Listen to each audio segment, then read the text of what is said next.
Alors, on a le plaisir aujourd'hui d'accueillir Philippe Clergeau, dont probablement une bonne partie d'entre vous connaît le nom et peut-être les travaux. Donc, Philippe Clergeau, c'est aujourd'hui le spécialiste français de la biodiversité en ville, et bien plus que ça. C'est l'auteur de travaux pionniers qui ont vraiment lancé cette discipline en France et pour lequel on a tous une énorme reconnaissance envers lui. Il a commencé à Rennes, puis a été prof au MNHN. Il a bien sûr écrit un nombre assez important d'ouvrages, qui est remarquable souvent pour nous biologistes qui écrivons peu d'ouvrages. Et là, on a des ouvrages de référence sur l'aménagement, sur la biodiversité en ville, avec une somme qui est vraiment une somme remarquable et qu'on doit entièrement à son dévouement et à son travail. C'est aussi quelqu'un qui a fait école avec un certain nombre de ses doctorants qui maintenant ont repris le flambeau à différents endroits dans le pays, comme Alan Vergne, comme Solène Crossi. C'est quelqu'un qui est investi dans l'application de la science qu'il a construite, appliquée à l'aménagement urbain et l'intégration de la biodiversité et des services écosystémiques dans l'aménagement de la ville. Pour IMU, c'est aussi quelqu'un qui suit notre LabEx depuis des années, puisqu'il est investi dans le conseil scientifique externe d'IMU. Je vais arrêter là mon petit panégyrique de présentation et je vais laisser la parole à Philippe qui va nous présenter ses travaux et ses idées d'aujourd'hui. Merci beaucoup Philippe, et c'est à toi. Merci bien. Là, vous m'entendez et est-ce que vous voyez ma diapositive? C'est bon? Oui? C'est tout bon. Bon, voilà. Bon, alors c'est un peu court parce que c'est vrai que voilà, déjà en une heure et demie, il y a beaucoup de choses à dire. Voilà, en un peu moins de 3/4 d'heure, ça va être un peu rapide. J'ai surtout insisté sur des points et puis c'est un sujet maintenant qui est assez connu. Et puis j'ai parsemé un peu ma présentation d'expérimentations qui sont en cours, notamment un peu dans mes équipes et au muséum. On va partir de la nature et de la biodiversité, puis on va décliner très peu sur l'architecture et beaucoup plus sur l'urbanisme, qui est plus mon domaine. Donc je démarre tout de suite. La question, c'est pourquoi intégrer de la nature en ville. Je ne vais pas reprendre tout ce qui existe que vous connaissez. Bon, en gros, on peut résumer ça en conservation d'un patrimoine, un patrimoine naturel, pour lequel, pour l'instant, on est un peu à côté de la plaque. On n'est pas très efficace dans cette conservation, tout au moins dans des pays tempérés qui ont tendance à s'étendre énormément. Je ne pense pas que j'ai eu le temps de parler du ZAN, que j'ai eu le temps de parler des étalements urbains, des nouveaux périurbains et des formes de ville, mais voilà, c'est des choses qui font sens aussi pour le vivant. Pour une éthique par rapport aux espèces, qui nous ouvre aussi pas mal de questions philosophiques que je ne vais absolument pas aborder. Et je vais plutôt rentrer sur les notions de... Alors c'est assez fonctionnaliste, hein, mais je trouve que c'est très efficace et c'est un discours que je tiens particulièrement auprès des élus qui ont besoin d'opérationnalité. C'est-à-dire que défendre des petites plantes et des petits oiseaux, ça ne marche pas très bien. Leur expliquer que le citadin a absolument besoin de bien-être. Et c'est le travail qu'a mené le Millennium Ecosystem Assessment.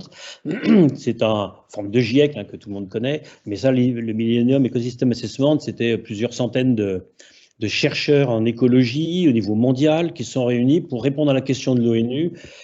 C'était en 2000-2004. À quoi ça sert la nature? Et ils ont fait, alors c'est des énormes rapports qui sont disponibles sur Internet, et ils ont fait ce type de tableau résumé, et ils ont identifié, repris un terme qui était déjà un peu dans l'air, la notion de service écosystémique. On dit aussi service écologique, c'est plus court et peut-être plus compréhensible par le grand public, avec des services d'approvisionnement, de régulation, des services culturels, comme vous voyez, je ne sais pas si vous voyez ma flèche, voilà, qui sont importants. Et en face, on met les constituants du bien-être humain, avec la sécurité, les bases du matériel, du bien-vivre, la santé, bien évidemment, et puis toutes les relations sociales. Et ils ont osé faire, ça c'est une grande première, même si on avait déjà des relations qui étaient connues, ils ont osé mettre des flèches et des épaisseurs de flèches entre les différents services et les différents objectifs du bien-être de l'homme. Alors, C'est important, j'aime bien en parler parce que ça a été vraiment un virage sur la façon dont nous, écologues, nous, biologistes, on pouvait commencer à parler autrement du vivant et du rapport, de la relation à l'homme. Et alors c'est traduit, alors je ne sais pas si vous voyez, je vais supprimer ça. Hop, voilà. Hop, voilà. Voilà. J'arrive pas à supprimer le petit bref. Le rapport de la nature, de l'homme-nature a changé. Il y a une reconnaissance que le bien-être de nos sociétés est directement dépendant du fonctionnement naturel.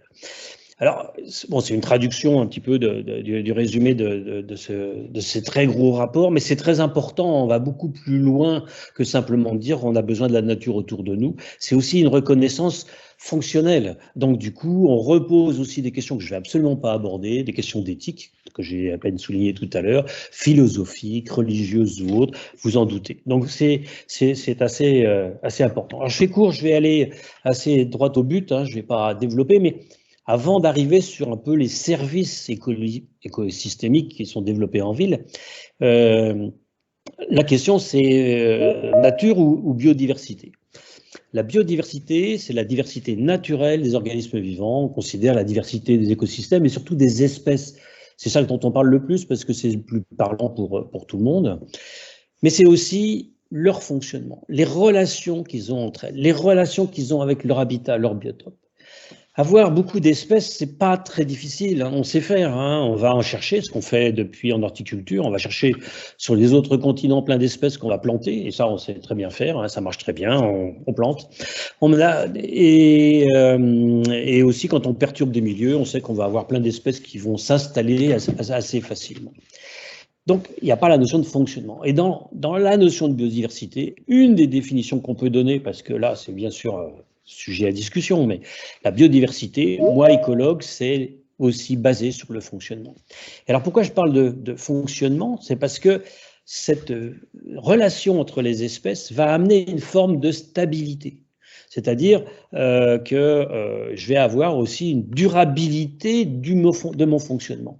Alors l'exemple, je prends plusieurs, mais l'exemple classique, c'est on a besoin de végétation pour rafraîchir la ville, prenons un des services. Le platane, que vous voyez ici en bas, là, nous rend tout à fait ce service, il n'y a pas de problème. Seulement, ce n'est pas de la biodiversité, c'est une espèce exotique qu'on a plantée en grand nombre, voilà, parce qu'elle répond à tout, et que c'est magnifique comme arbre, et qu'il est très costaud aux pollutions, et il supporte très bien la ville. Seulement, vous en doutez, c'est une monoculture. On est sur une fragilité. C'est-à-dire que le jour, comme c'est attendu d'ailleurs, on va avoir des insectes ou des maladies qui vont toucher cet arbre, on n'a plus un seul arbre dans la ville. Donc, la notion de diversité est importante et la notion de relation fonctionnelle, c'est-à-dire que plusieurs espèces présentes et qui ont des relations entre elles vont être beaucoup plus puissantes que simplement une seule espèce ou deux espèces. Et là, à côté, j'ai mis la chaîne alimentaire que vous connaissez tous, hein, avec plein d'espèces animales et végétales en bas, hein, la relation entre consommateurs primaires et puis des plantes, et puis tout en haut, on a les super prédateurs. Et si on enlève une espèce là-dedans, tout ne va pas s'écrouler. Or, en ville, pour l'instant, si on supprime les platanes, tout s'écroule. Alors donc voilà, il faut se rapprocher des processus naturels. Et cette notion de fonction, c'est fondamental, ça. Si j'insiste là-dessus, et je prends quelques minutes pour en parler, c'est ça qui va expliquer pourquoi est-ce qu'on va aller vers des approches aux différentes échelles, pourquoi est-ce qu'on va s'intéresser à des espèces locales ou autres. C'est pour pouvoir avoir ce fonctionnement et des espèces qui ont coévolué ensemble. Donc il y a un intérêt de favoriser ce que moi j'appelle la biodiversité, on parle de biodiversité fonctionnelle en plus, si on veut enfoncer le clou, plutôt simplement que de verdir. Donc, cette biodiversité, on peut l'étudier à plusieurs échelles, il y a plein de façons d'aborder ça.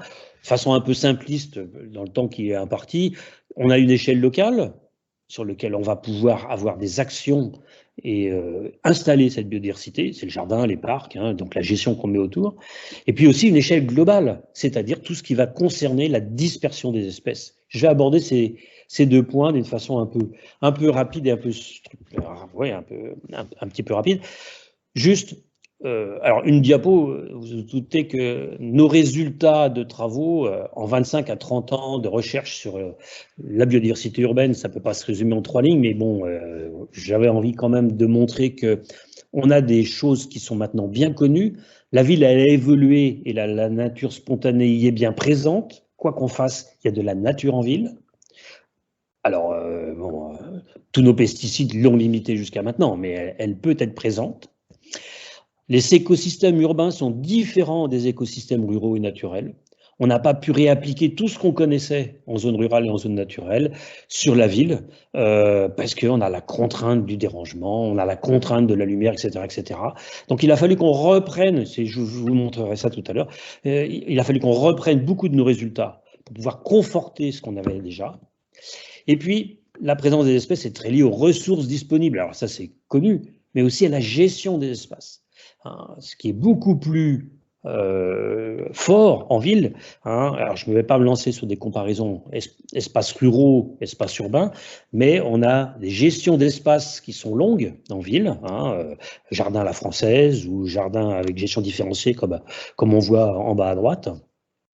Et là, on n'aura pas du tout les mêmes types d'espèces, même si a priori, notre parc, il a plein d'autres caractéristiques par ailleurs qui sont tout à fait identiques. Bon, je ne vais pas plus loin, j'ai énormément de choses à vous raconter, vous en doutez. Je vais aller un peu plus directement sur le côté un petit peu plus opérationnel et attendu. Donc à une échelle locale, ce que je vous ai dit, pourquoi augmenter ce que moi j'appelle les espaces à caractère naturel, parce qu'espace vert, c'est un peu connoté quand même. Donc les caractères naturels, c'est tout ce qui est plein sol, avec peut-être des végétaux dessus, et dans lequel on peut attendre ou on peut planter voilà, des arbres ou des plantes. Alors, les services qui sont rendus, c'est l'augmentation des espaces de récréation, de loisirs et d'éducation, ça c'est évident. Ça améliore le cadre de vie en même temps. Et donc là, c'est des vraies recherches scientifiques sur la notion de bien-être, sur la création de liens sociaux, sur la santé physique et mentale. Là, il y a plein de travaux scientifiques qui prouvent ces relations-là. Et puis, ce qui est le plus évident et souvent le plus connu, c'est par là que les premiers travaux avaient commencé, c'est toute la régulation, les problèmes de régulation, les services de régulation que rend cette biodiversité ou cette nature en ville, l'infiltration des eaux de pluie, la fixation du particulaire, le stockage de CO2.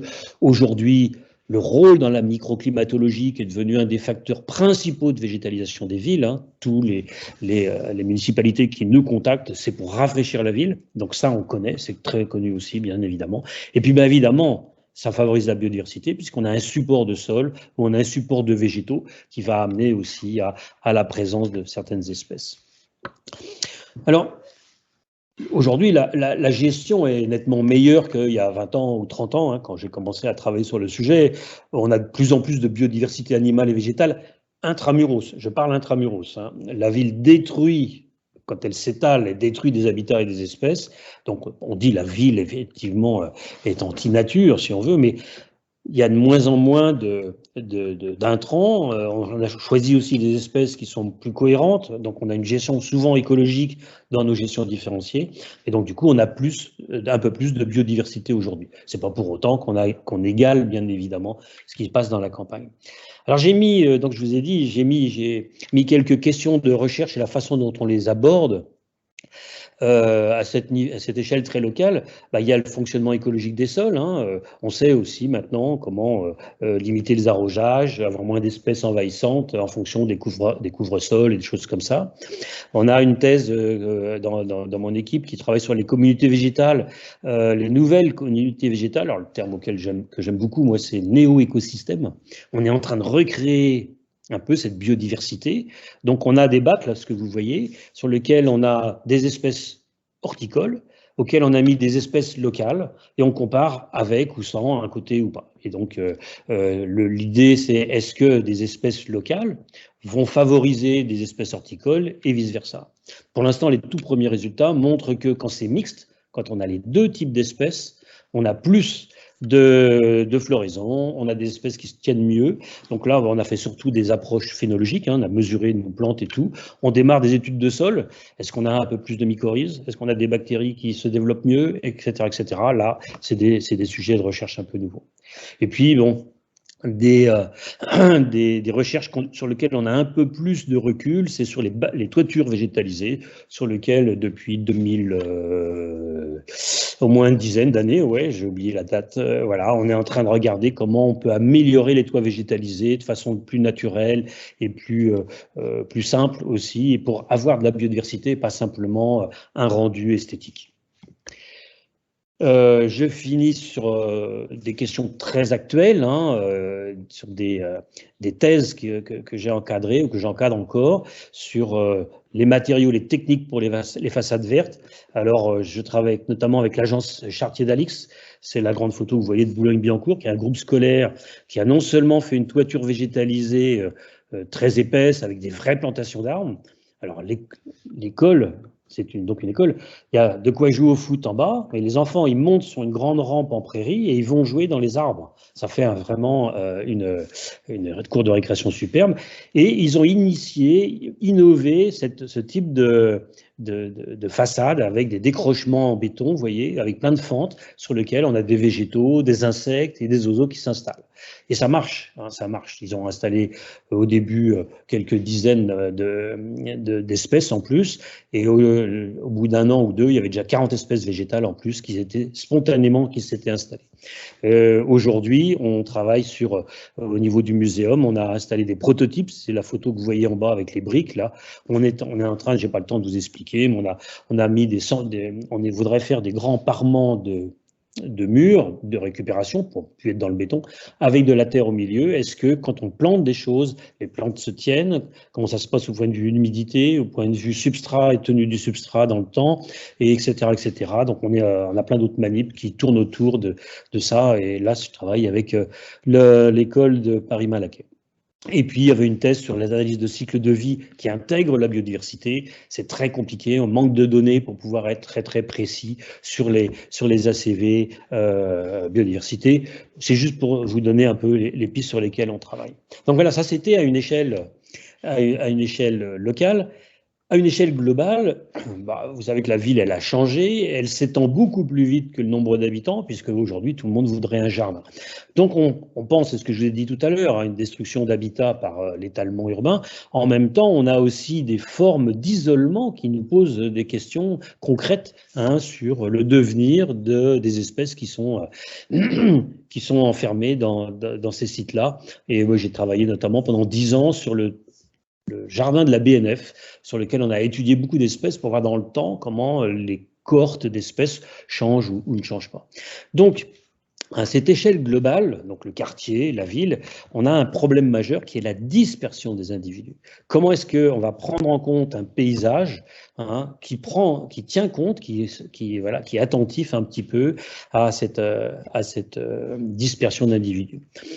Alors, pareil, je synthétise à outrance, on part de l'écologie du paysage, qu'a défini un peu, donc c'est ce schéma gris là, très simple, là, avec des grandes taches d'habitat. On parle aussi de noyaux de biodiversité, noyaux d'habitat, et puis qui sont reliés par des corridors qui peuvent être utilisés par des espèces. Voilà. Et puis la matrice, c'est tout ce qui entoure et qui n'est pas très bénéfique ou pas utile pour l'espèce qu'on étudie. Donc ça a été étudié alors sur quelques espèces végétales et sur beaucoup d'espèces animales. Donc voilà, depuis les passereaux jusqu'à des insectes, c'est la photo du bas. Et c'est à partir de ça qu'on a défini donc nous des trames, ce qu'on appelle aujourd'hui des trames vertes et bleues. Donc ça, le tram, c'est un terme politique qui correspond à la fois aux tâches d'habitat et à la fois au corridor. Donc, suite au Grenelle de l'environnement, il y a eu cette approche-là. Donc, au niveau général, cette diapo, on a démontré que ça fonctionnait dans des paysages ruraux, plus ou moins naturels, plus ou moins morcelés, mais c'est posé la question en ville. Alors, en ville, ça se passe comment? En ville, on va avoir le problème, j'arrive pas à supprimer mon incrustation, là, bon, tant pis, donc vous voyez peut-être pas tout. En ville, on a d'abord un effet matrice, c'est que moi, dans ma campagne, un écureuil il peut traverser un champ de maïs ou une prairie. C'est pas du tout son milieu, mais il peut le faire. En ville, il peut pas traverser un bâtiment ou un immeuble. On a aussi un nettoyage systématique de tout ce qui est pas propre, donc les feuilles mortes et tout ça, donc on a très peu d'humus. Et puis on a aussi un usage qui était excessif, hein. En campagne, on n'a pas trop de dérangement, en ville, on a énormément de dérangement. Donc on s'est posé la question très rapidement, en ville, les tâches, ça pourrait être des grands parcs urbains super bien aménagés, et aujourd'hui, il y en a pas mal maintenant qui prennent en compte des zones pour la biodiversité, mais les corridors, c'est quoi? Et donc du coup, on a travaillé, donc c'était ces trames vertes urbaines, ce que vous voyez en haut, en haut à droite, qui est un gros projet d'ANR. On était 60 chercheurs, il devait y avoir 11 ou 12 laboratoires, je peux me souvenir, et on a travaillé sur ce thème-là. Alors bien évidemment, il y a un gros ouvrage qui est sorti chez Le Moniteur sur ce sujet-là, hein, que j'ai coordonné, mais je ne vais pas du tout aborder ça, juste pour vous dire qu'à partir de ça, notamment, on a bien montré que les corridors interviennent dans la biodiversité des jardins. Ça, c'est un sujet de thèse, hein. On a une source qui est le grand parc qui est près de Paris, là, de la Poudrerie. Et puis, on avait un grand corridor qui était une grande emprise de RER. Et en fin de compte, on montre que les jardins qui jouxtent ce corridor sont beaucoup plus riches que les mêmes jardins à la même distance de la source, hein, et qui, eux, sont déconnectés, si on veut, de la source elle-même. On a démontré que le corridor est un élément fonctionnel aussi en milieu urbanisé. Alors j'ai mis juste corridor d'autant plus efficace qu'il est large et que c'est un habitat qui correspond effectivement à un habitat, c'est-à-dire que si on veut relier deux sources d'habitats qui sont plutôt forestiers, il faudra mettre des corridors plutôt forestiers et plutôt larges si on veut qu'il y ait des grosses espèces qui circulent. Donc les continuités, elles peuvent se faire par les espaces publics. Alors aujourd'hui, les bords de fleuves et de canaux, en ville, c'est quand même beaucoup bétonné, hein, ça c'est clair, ça c'est Nantes. Mais on a aussi les bords d'infrastructures qui commencent à jouer le jeu et qui pourraient être beaucoup plus importantes. À Rennes, par exemple, tout le sud de Rennes, tout ce qui est bord de trottoir, emprise, terre-plein, ne sont plus du tout traités ou coupés, hein. Il y a les graminées poussent vraiment très facilement. Et puis, le chemin des parcs, c'est juste un exemple d'une réflexion à une échelle de département. On va rejoindre les différents parcs par une grande promenade. En même temps, on va essayer d'en faire un grand corridor. Donc, je ne développe pas non plus, mais voilà, c'est des réflexions qui commencent à s'installer un petit peu. Et de même qu'on a très rapidement souligné l'intérêt des jardins privés, les jardins privés anciens présentent aussi des sols, des haies qui sont très intéressantes pour la biodiversité à partir du moment où il n'y a pas trop de traitement, bien évidemment. Et on a des formes aussi de corridors discontinus et on avait montré que ça marchait. Là, ce dont je vous ai parlé jusqu'à maintenant, c'est le noyau primaire avec un vrai corridor, hein. Mon escargot, il va mettre du temps, mais il va arriver d'un noyau à l'autre. Mais les corridors discontinus, c'est-à-dire avec des trous, eh ben, ils marchent assez bien pour pas mal d'espèces, tout au moins beaucoup mieux que quand il n'y a rien du tout. Et là, on se retrouve sur une forme qui a donc été aussi testée en zone rurale, en zone naturelle, et on se retrouve avec une forme qui marche aussi assez bien en ville, c'est ce que nous on a démontré, voilà, qui permet, malgré des rues, à des espèces de traverser. D'où l'importance des espaces privés. Et le discours qu'on avait tenu à la fin de cette ANR, c'est de dire l'espace public est absolument indispensable pour montrer l'exemple, et parce qu'il y a des grands espaces, mais l'espace privé est aussi indispensable. Et ça, c'est une carte, alors maintenant il y en a d'autres, hein, Nantes vient de le faire, je crois Grenoble aussi, etc. C'est une carte de la Pure qui montre tout ce qui est en rouge et en jaune, ce sont des espaces publics. Plus c'est rouge, plus c'est arboré. Tout ce qui est bleu, ce sont des espaces privés, et plus c'est bleu foncé, plus il y a des arbres. Et vous voyez qu'on a des grands espaces publics, mais que, hormis le centre, les 4 grands arrondissements de Paris, la grande majorité, ce sont des espaces privés. Donc on ne fera pas un développement de nature en ville, de biodiversité en ville, cohérent, durable ou autre, sans impliquer directement les propriétaires de jardins notamment.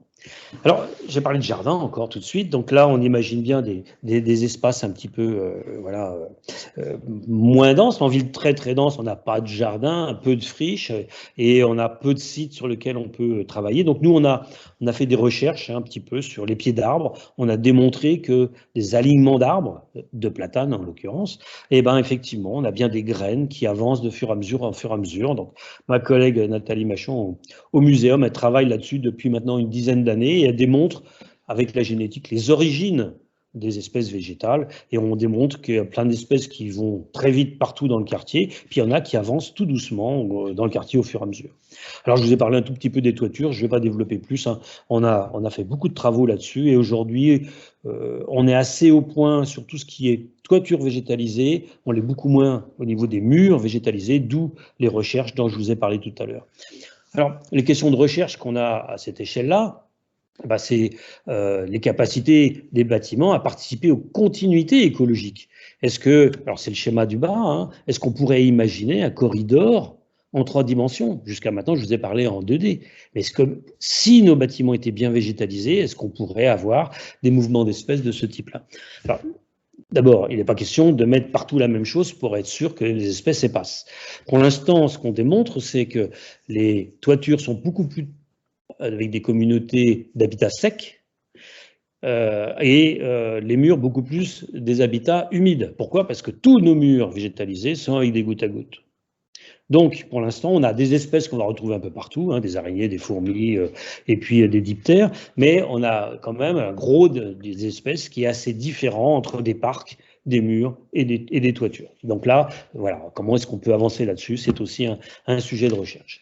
Que je peux appliquer mes continuités, ça c'est un travail que j'ai monté avec l'agence Art and Built de Bruxelles, où on m'a demandé de travailler sur le centre de Bruxelles, où c'est des petits îlots comme ça très très fermés, et la ville de Bruxelles se posait des questions sur la végétalisation. Et les rues sont tellement petites, avec des trottoirs tellement petits, que j'ai dit on ne peut pas travailler sur l'espace public, il faut qu'on travaille sur l'espace privé.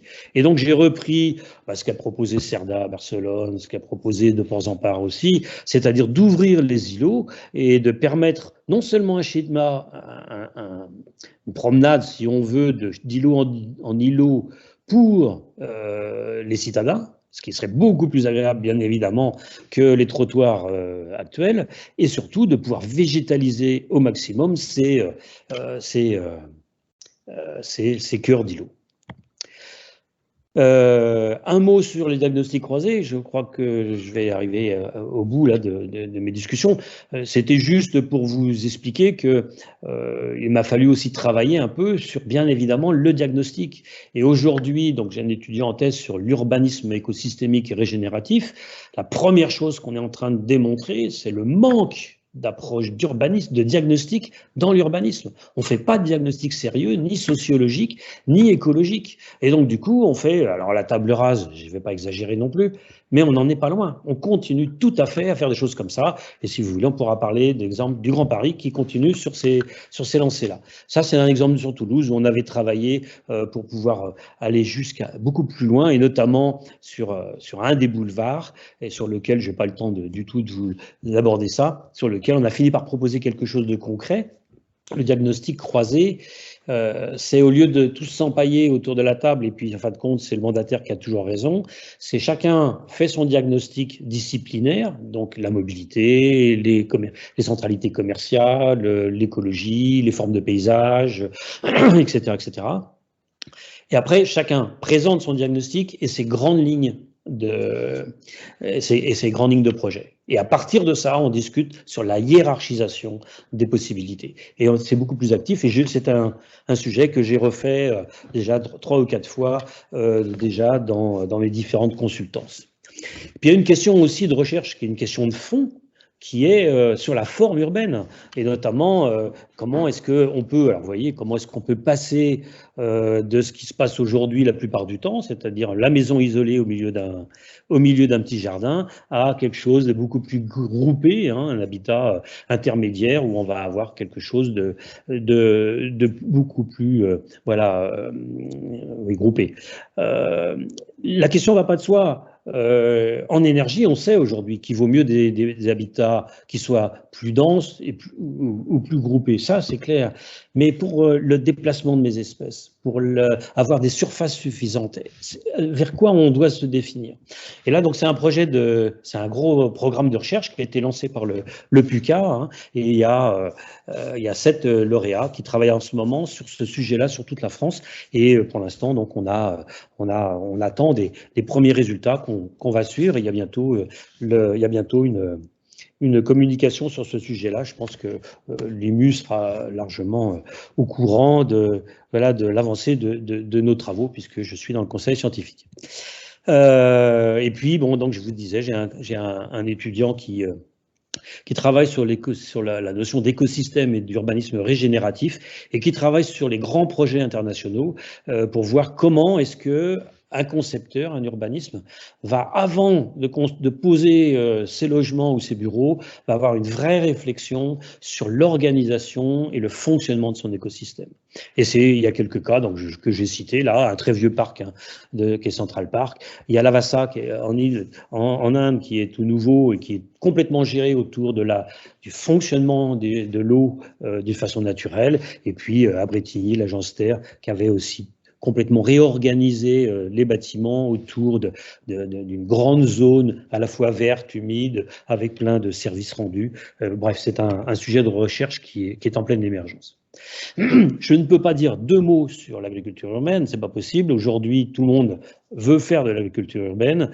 Ça va pas de soi, hein. J'anime au niveau de l'Académie d'agriculture de France un groupe sur ce sujet-là, entre biodiversité urbaine et agriculture urbaine. Comment est-ce qu'on peut faire évoluer les autres? Comment il y a des relations qui existent ou pas. Vous doutez bien que des plantations de haricots comme ça ou de poireaux ne sont pas obligatoirement bons pour la biodiversité, même si le sol est intéressant. Et on se pose des questions évidemment sur des approches beaucoup plus de permaculture, avec des questions évidemment moins claires là-dessus.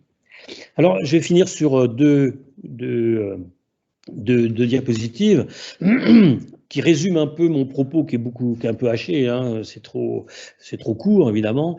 Il y a 2 échelles pour arriver à une approche du système. Il y a une vraie échelle locale, donc celle de l'architecte plutôt, ou du paysagiste, sur lequel on va travailler sur la forme de bâtiment et sur l'accueil du vivant, mais aussi le paysagiste dont je n'ai pas parlé, hein, les formes de haies, qui va prendre en compte aussi pluristrate, qui va prendre en compte aussi les notions de lisière et des choses comme ça. Là, on tombe sur la qualité des habitats. C'est-à-dire, il ne suffit pas de mettre de la pelouse ou des arbres, il faut envisager un vrai écosystème localement. Et puis, il y a l'échelle globale qui va interroger beaucoup plus donc, la dispersion des espèces, vous retrouvez mon petit schéma ici, et puis qui va connecter la ville complètement avec des grandes zones extérieures qui vont être les sources d'espèces, et donc qui va permettre cette dispersion des espèces. Et c'est bien l'ensemble des 2, à minima, qui va permettre de penser écosystème, et donc qui va amener à cette notion de durabilité. Et puis ma dernière diapositive, pareil, bon, c'est un peu à l'emporte-pièce, mais ça résume bien, je pense, mon propos. La première étape, c'est qu'il faut végétaliser pour avoir une ville vivable. Je pense qu'aujourd'hui, toutes les municipalités le font. On plante des arbres, il faut absolument qu'on plante. La deuxième étape, celle que je vous ai présentée un peu plus aujourd'hui, c'est viser une biodiversité, c'est-à-dire un fonctionnement et une cohérence pour une ville qui est beaucoup plus durable, beaucoup plus intégrée. Durable, hein, la ville verte, elle n'est pas obligatoirement durable. Donc moins de gestion, etc. Et la troisième étape, c'est celle que j'ai à peine abordée à la fin, sur cette notion d'urbanisme écosystémique, de régénératif ou autre, hein, qui vise à un multifonctionnel, à faire de la ville un vrai écosystème, et pas simplement un lieu pour l'homme, et puis on met un peu de nature parce qu'on en a besoin quand même pour vivre. Voilà. Et un mot que je reprends souvent pour finir, un dernier propos, c'est que le non bâti doit aujourd'hui être aussi important que le bâti dans la conception. Voilà, je vous remercie. Alors, ça c'est mon bouquin qui est sorti et qui a été réédité parce qu'il a beaucoup de succès, comme voilà, sur ce sujet-là. Merci beaucoup Philippe. Timing magnifique pour les 40 minutes, donc merci beaucoup d'avoir tenu le temps, quelque chose que moi je suis totalement incapable de faire, donc encore mais c'est des citations encore plus sincères. Alors, on va voir les questions. Alors, il y a eu 2 questions par le chat de la part de Bernard Clément. Je vais les reprendre. Donc, une première question sur ce que tu avais dit sur le platane. Donc, il y a déjà des maladies du platane, évidemment, le chancre du platane, pour lesquels on a déjà dû arracher des tas de platanes un peu partout. Hein. Le tigre. Il y a le tigre en plus, mais on a des maladies fongiques. Donc, ce que tu annonces est déjà là, quoi. Comment? Est-ce que ce que tu as annoncé, c'est-à-dire l'arrivée de maladies sur du platane, c'est déjà là, et puis depuis un petit moment. Ouais. Oui, mais aujourd'hui, on continue à planter des platanes. Dans Paris, il y a des vieux arbres qui tombent, voilà, on va les remplacer parce que voilà, c'est des arbres qui sont taillés en rideau, etc., qui font partie d'un patrimoine. Et on va continuer à faire cette chose-là. C'est ça juste que je soulève. Et alors, la disparition des platanes, on peut me dire, mais non, voilà, on s'est nettoyé. Non, l'orme. L'orme a disparu du sud de la France dans les années 1970, exactement de la même façon. C'était une espèce principale installée effectivement dans les villes et qui a complètement disparu. Bon, il y avait des marronniers aussi, mais bon, c'était pas complètement suffisant. Bernard, Monsieur Clergeau, pardon, je vous interromps une minute. Monsieur Clergeau, est-ce que vous pouvez désactiver votre partage d'écran pour qu'on puisse mieux vous voir maintenant qu'il n'y a plus la présentation, s'il vous plaît? Activer, voilà. Super, merci beaucoup. Ça marche? Ben voilà. Ah oui, il y a tout qui s'est affiché. Oui. Donc, deuxième question, toujours de Bernard Clément. Est-ce que vos recherches ont intégré les contaminants chimiques? Alors moi, je ne travaille pas là-dessus. Il y a des laboratoires qui travaillent sur ces choses-là, bien évidemment. Et notamment Yes Paris, hein, qui travaille beaucoup plus sur les sols. Et puis à Rennes, et si Bernard Clément, c'est Bernard que je connais, il sait très bien aussi qu'il y a une équipe à Rennes qui travaille sur les vers de terre et sur les relations. Il y a des projets qui travaillent aujourd'hui sur ces sujets-là, hein, effectivement, sur les pollutions de sol, qui sont énormes et qui sont un vrai sujet. Alors, j'en ai pas parlé du tout parce que c'est moins mon fond de commerce, mais c'est vrai que pour avoir travaillé notamment sur des restaurations de zones en Seine-Saint-Denis, enfin bon, bref, dans le Grand Paris, il y a plein de choses qui ne sont pas faisables tellement les sols sont pollués avec avec des métaux lourds, de l'arsenic, des choses comme ça. Et puis il y avait beaucoup de rejets, hein, des bouts des stations et autres qui étaient faits juste autour de la ville pendant très longtemps. Donc c'est un vrai sujet, bien évidemment, je suis d'accord. Ok, et il en avait une dernière, Bernard, et après on va ouvrir les questions aux autres personnes qui sont présentes. Où est-ce qu'on peut trouver les outils méthodos pour développer les trames vertes et bleues en ville? À l'heure actuelle, est-ce que vous en avez proposé dans les ouvrages, etc.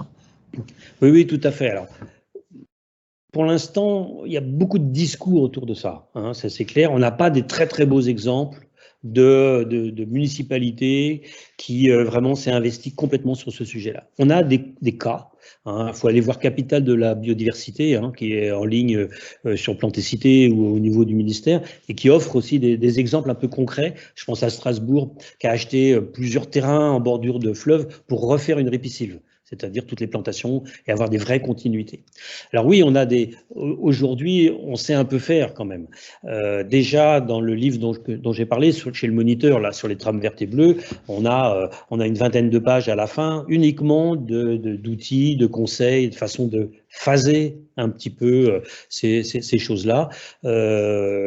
Et on continue bien évidemment à travailler. Ce sont les exemples aujourd'hui, c'est comme en architecture, hein, voilà, on est à chaque fois sur des cas, hein, donc on a des grands principes, hein, on sait qu'il faut une certaine largeur, qu'il faut une qualité, et qu'il y a des fois, on arrive sur des aberrations parce que la question est mal posée. Quand la ville de Paris, enfin bon, il y a 10-15 ans, on disait on va faire un immense corridor écologique entre le bois de Vincennes et le bois de Boulogne, et que la plupart du temps, ça fait moins de 3 mètres de large, on comprend que sur 9 km ou 12 km, voilà, on n'aura pas beaucoup d'espèces qui vont réussir à vraiment fonctionner. Donc voilà, il y a des cohérences un petit peu à ce niveau-là, quoi. Okay. Alors, il y a une question de Jean-Yves qui a levé la main. Vas-y, Jean-Yves. Ton micro, Jean-Yves, on ne t'entend pas. Oui, pardon, j'étais coupé, j'ai une censure dans mon bureau, c'est terrible. D'abord, merci Philippe, parce que pour ton exposé, qui était vraiment Claire, comme d'habitude, quoi. Voilà. Et merci beaucoup pour ton travail aussi. Parce que tu es un des rares quand même à arriver à passionner un architecte sur la biodiversité. Donc, je trouve que c'est ça qui est important. Et j'avais envie notamment en urbanisme, etc. Moi, ce que j'aime bien, mais peut-être j'ai pas compris, c'est qu'en fait, tu parles de la biodiversité comme un des éléments à la fois de l'urbanisme et de l'architecture, comme quelque chose qui pourrait être intégré. Et j'ai envie de te poser, est-ce qu'on arrive à ce stade où il y a une certaine professionnalisation, à même titre que l'architecte est capable de produire des formes qui sont liées à des usages, etc. Est-on capable aujourd'hui d'avoir des professionnels qui peuvent penser la question de la biodiversité, c'est-à-dire se poser le problème de la biodiversité, des effets qu'on veut obtenir, c'est-à-dire on veut obtenir telle biodiversité, j'en sais rien, je dis n'importe quoi, mais par exemple essayer de développer des zones humides, mais en évitant quand même les moustiques, les trucs. Est-ce qu'on sait faire, par exemple, ce genre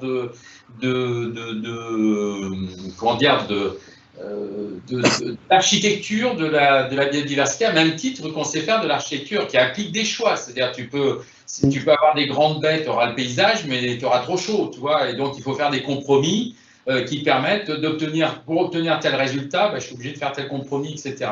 Et donc, est-ce qu'il y a un développement de bureau d'études, de professionnalisme de ce type-là? Alors oui, tout à fait. Au niveau architecture, beaucoup. C'est-à-dire qu'aujourd'hui, au niveau architecture, on a quand même pas mal de grandes agences. J'ai cité Chartier d'Alix, mais pas le seul. Il y a Aubras, qui a fait aussi des choses très intéressantes à ce niveau-là, qui a une vraie approche de ce qu'on peut faire sur du bâtiment ou pas. Donc, les professions, donc du coup, ça fait que ces agences-là vont intégrer des gens qui ont aussi des formations un peu d'écologues. C'est le cas de Chartier d'Alix, par exemple, ou de Chambaretta aussi. Enfin bref, donc vous connaissez. Voilà. Et donc, ils rentrent dans ces processus de réflexion. Et puis, ils peuvent être accompagnés maintenant par ce que j'appellerais des paysagistes au sens large. Donc, il y a aujourd'hui le plus connu et celui qui est le plus efficace dans ces démarches-là, c'est l'agence Terre, quand même, qui est très connu, qui a fait plein de choses, aussi bien au niveau architectural que urbanisme, plutôt d'ailleurs. Mais il y a des agences ou des bureaux d'études sur les toitures végétalisées et qui continuent à faire beaucoup de R&D et donc qui avancent en même temps. Et là, avant-hier, j'ai vu des travaux qui viennent de Suisse sur comment développer les panneaux solaires sur une toiture en même temps que la biodiversité vont bénéficier aux deux. Et ça, c'est mesuré. Et donc, du coup, on a comment la végétation va rafraîchir un peu le panneau solaire pour pas qu'il surchauffe quand on dépasse les 60 degrés. Et en même temps, cette végétation, elle est un peu à l'ombre. Donc, du coup, elle va bénéficier de...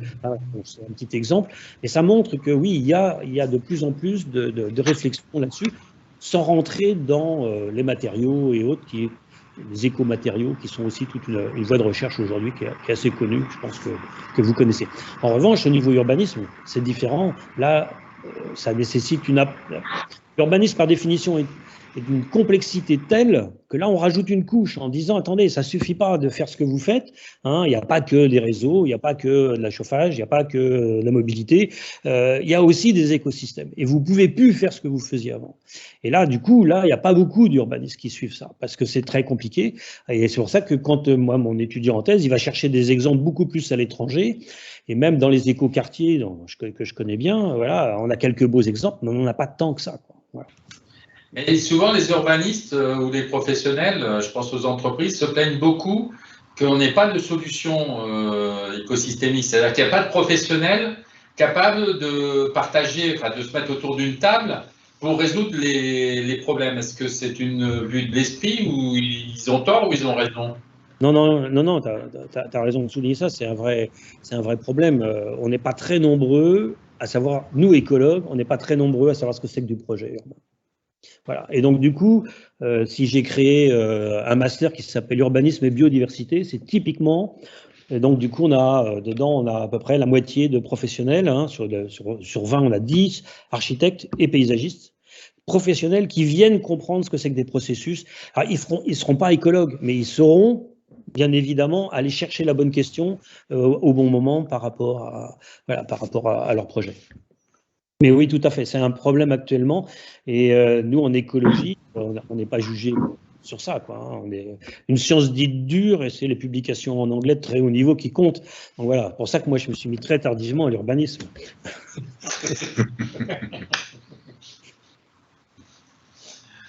Alors, est-ce qu'il y a d'autres questions? Alors, j'ai une autre question par le chat d'Alix Françoise ou de Françoise Alix. Bonjour et merci aussi pour l'exposé. Une question, comment se positionnent ces recherches et ces questionnements au niveau international des pays? Est-ce qu'il y a des pays et des villes plus avancés? Est-ce qu'il y a des réseaux d'échange? Alors, voilà. Bonjour. Oui, il y a des réseaux d'échange. Bien évidemment, il n'y en a pas énormément, mais bien sûr qu'il y en a. C'est un des problèmes de l'architecture et de l'urbanisme. Hein, c'est que, alors je ne sais pas comment dire ça sans froisser tout le monde, mais c'est une discipline qui ne s'est pas investie énormément dans la théorie et dans l'écriture de la théorie. Et aujourd'hui, on a des choses, mais alors bon, c'est les pays anglo-saxons qui sont très nettement en pointe. Nous, on travaille beaucoup avec la Nouvelle-Zélande notamment, et puis avec les États-Unis, hein, c'est clair. C'est eux qui sont en train de démarrer complètement des nouvelles stratégies d'urbanisme, c'est-à-dire de retrouver non plus des urbanismes linéaires comme on fait, hein, c'est-à-dire qu'on construit et on avance, voilà, tout un. Et comment est-ce qu'on peut concevoir aussi des choses beaucoup plus circulaires, c'est-à-dire que quand on construit un bâtiment, quand on construit ou quand on forme un paysage, comment est-ce qu'il va évoluer, on va le suivre pour pouvoir aussi qu'il se régénère, comment, etc., etc. Donc, il y a des réseaux, hein, il y a un réseau européen hein, qui s'appelle, j'ai oublié le nom, qui vient de publier un gros rapport sur l'urbanisme écosystémique avec des urbanistes de toute l'Europe, auquel mon étudiant a largement participé. Il y a un gros rapport qui est sorti là-dessus. C'est vrai que c'est plus... c'est une tendance et un questionnement qui s'affiche maintenant, je pense clairement, et qui met du temps à bouger, mais à chaque fois, c'est vrai que c'est porté par des personnes, hein, donc du coup, il faut qu'on ait... alors moi, je dis toujours un grand élu, parce que c'est eux qui ont quand même ça dans les mains, hein, qui se posent des questions et qui veut aller plus loin dans sa façon de gérer sa vie ou de construire ou de requalifier. Et nous, on a beau publier là-dessus, continuer à écrire, voilà, si c'est pas pris en compte à un moment donné, on a énormément de concepteurs qui restent sur, on fait avec ce qu'on a, et puis d'abord comment ça coûte cher ce que vous nous demandez, quoi, voilà.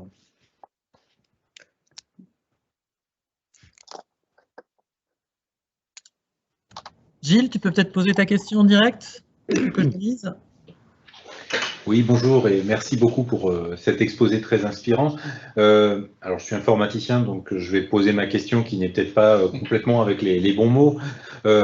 Aujourd'hui, on parle écosystème, on voit en fin de compte l'impact que peut avoir sur la vie de cet écosystème, d'où cet intérêt à penser l'écosystème tout en essayant de voir l'action, on va dire, que peut avoir cet écosystème, mais aussi les problèmes qu'il peut poser. Et je me demandais si on pouvait aller aussi vers un lien qu'il peut y avoir entre l'écosystème et le métabolisme urbain, c'est-à-dire cette capacité à utiliser, par exemple, un écosystème, pour prendre un exemple, pour traiter, on va dire, des eaux usées à proximité, on va dire, des lieux dans lesquels elles ont été produites, avec des mares urbaines ou ce genre de choses. Oui, alors je viens d'écrire un truc là-dessus. Dans l'histoire de l'écologie urbaine, le métabolisme urbain, avec Duvigneau, toute cette école belge, a eu énormément d'impact. Et aujourd'hui, c'est un terme qui est bien repris par beaucoup d'architectes et d'urbanistes. Pourquoi? Parce que c'est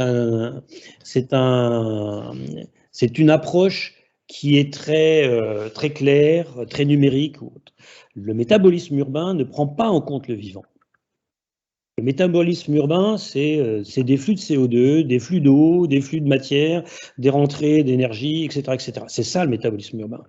Et pendant très longtemps, alors c'est un peu moins vrai aujourd'hui, mais pendant très longtemps, on s'est dit on va faire de l'écologie, on va faire du métabolisme urbain. Oui, c'est de l'écologie, je suis d'accord, mais c'est pas suffisant. Moi, il manque tout le compartiment que je vous ai présenté aujourd'hui.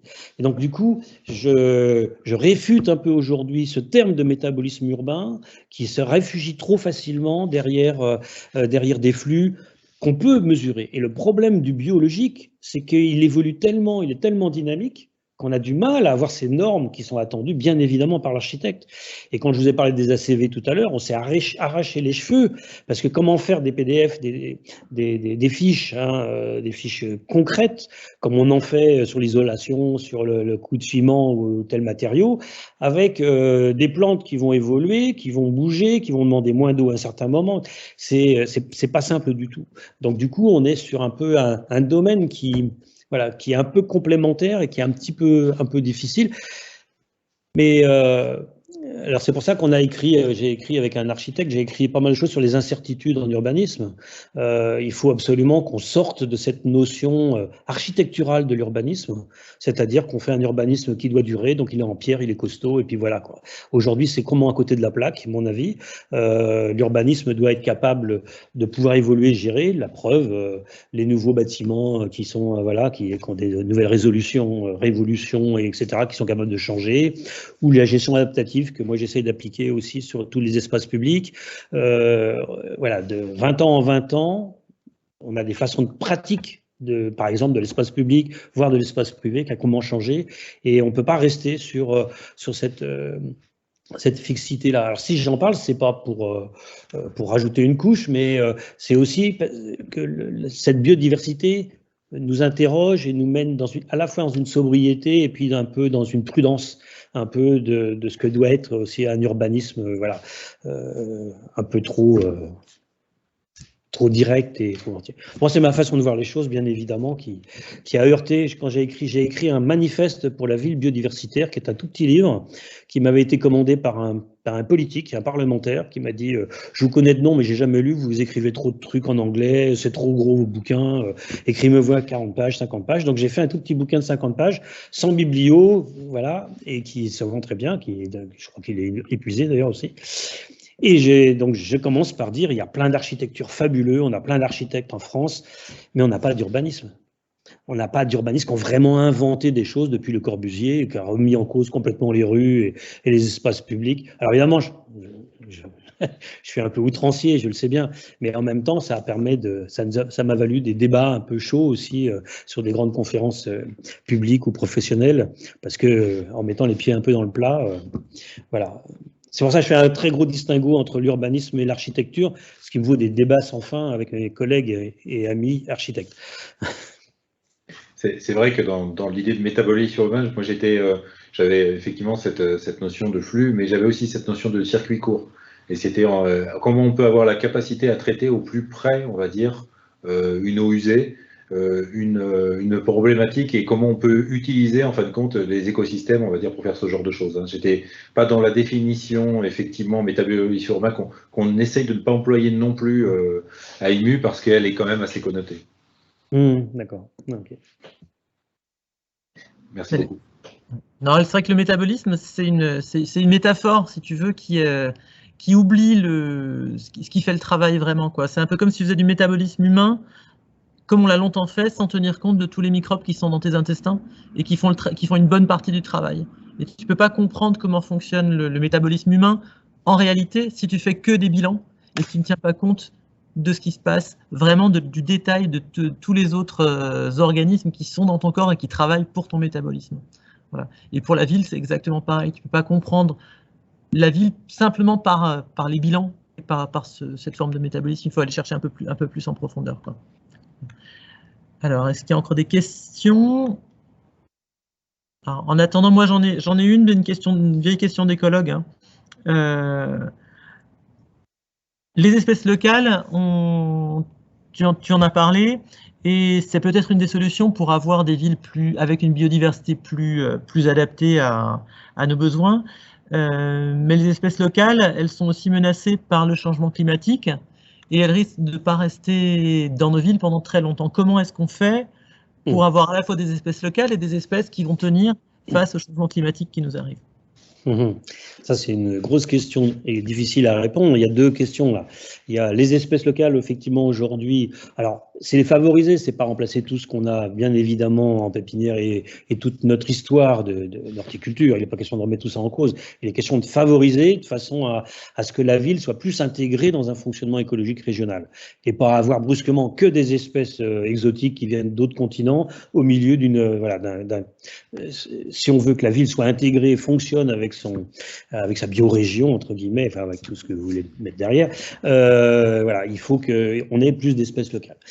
Donc là, il y a une vraie question sur jusqu'où, c'est quoi une espèce locale et jusqu'où on peut se permettre de la prendre. Est-ce qu'une espèce méditerranéenne, totalement méditerranéenne, a sa place dans Paris ? Par exemple, c'est une vraie question qui reste en l'air. Pour moi, tant qu'on est sur le même continent, pourquoi pas, hein, on a plein d'espèces qui commencent à monter de plus en plus sans gros problème. Par contre, vouloir se réfugier derrière des espèces qui viennent que d'Inde ou d'Amérique du Sud, c'est des espèces qui ne seront jamais chez nous. Voilà. Donc ça, c'est un élément de réponse. Alors, en tant qu'écologue, réponse un peu plus précise, pour moi, ce qui est petites plantes et voire même les petites vivaces et les arbustes, ils vont évoluer, ils vont s'adapter petit à petit. C'est-à-dire qu'il y en a qui vont peut-être un peu disparaître, mais la plupart vont s'adapter. Pourquoi ? Parce qu'ils ont des cycles qui sont assez courts. Et à mon avis, voilà, une plante qui se ressème, qui se reproduit, qui disparaît, etc., fait qu'on a des vrais cycles en 15-20 ans. Et donc, du coup, sur les 50-60 ans de réchauffement, je pense qu'on va avoir des arbustes, par exemple, ou des plantes qui vont pouvoir s'adapter à ce réchauffement qui est progressif. Même si je suis d'accord, progressif, c'est plein de guillemets, on est d'accord, ça je ne vais pas repartir sur les résultats du GIEC. En revanche, le vrai problème, ce sont les arbres. Les arbres ont une révolution qui est beaucoup plus longue et du coup, voilà. Alors, la solution qui est donnée par certains de mes collègues du muséum, c'est tapons dans tout ce qui existe et qui marche très bien en Afrique. Donc, continuons à intervenir, à planter. Alors, pourquoi pas des palmiers, des machins comme ça. Donc, ça rentre pas dans la biodiversité dont je parlais tout à l'heure. Moi, ce que j'ai tendance à dire, c'est qu'il faudrait, mais c'est en cours d'analyse, être capable de lister des espèces qui ont déjà des grandes aires de reproduction, de dispersion. Parce qu'une espèce qui est déjà présente aujourd'hui du bassin méditerranéen jusqu'au nord de la Norvège, c'est une espèce qui a des capacités d'adaptation qui sont fortes. Et donc, il peut tout à fait répondre à ça, au coup de froid, comme aux pluies ou autre chose. Voilà. Je pense que c'est une des voies qui sont intéressantes. Et on ne parlera pas des forêts serrées à la japonaise qui posent aussi un peu des problèmes qui sont intéressantes parce que point de vue esthétique, en 3 ans, on a quelque chose de magnifique. Mais les travaux scientifiques ont tous été faits par les Japonais pour l'instant. Donc du coup, on a décidé au muséum peut-être d'y atteler un petit peu quand même pour pouvoir avoir aussi des bases de données un peu différentes. Ce qu'on a complètement occulté. Il faut multiplier par 2 l'irrigation. Quand on passe d'un arbre tous les 3 mètres carrés à 5 arbres par mètre carré, ça demande une irrigation qui est absolument fabuleuse. Or, on va vers aussi des problèmes d'eau. Donc voilà, il y a plein de questions qui tournent autour de la biodiversité, mais pas que. Okay. Alors, on est arrivé au bout de l'heure de ce moment ému. Je pense qu'on va s'arrêter là, sauf s'il y a d'autres questions qui arrivent. Moi, j'en avais encore plein d'autres, mais je les garderai pour une prochaine fois. Est-ce qu'il y a encore des questions? Des mains levées? Non. Et bien, dans ce cas-là, je vais remercier toutes les personnes qui sont venues nous écouter aujourd'hui et qui sont intervenues. Et remercier évidemment Philippe pour ton speech, ta réponse aux questions qui était vraiment très intéressante aussi. Et puis conclure, je pense que c'est Laura qui va fermer la salle. En tout cas, je vous remercie beaucoup de nous avoir écoutés, Philippe d'avoir présenté tes travaux et répondu à nos questions. Et je vous dis à une prochaine fois. Merci encore à tous. À bientôt.